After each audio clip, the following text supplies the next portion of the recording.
Ela é uma criança, ela se chama Vitória. No vídeo não relata onde é que ela mora, o nome específico da cidade, né? Mas é um vídeo que eu tenho certeza que as irmãs que estão aqui hoje vão aprender muito com essa criança.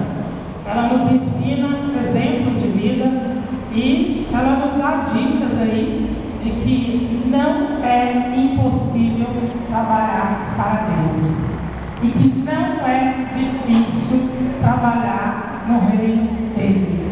Porque muitas das vezes a gente tem tantos contratempos, né?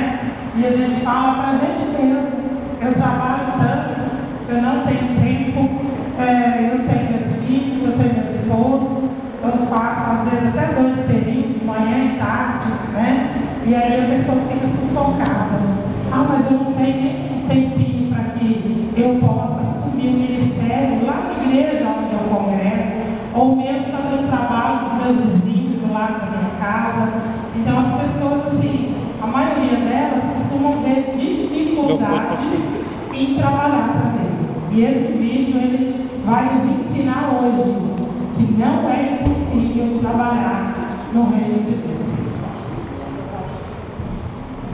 Abre bastante o seu coração para você entender essa mensagem.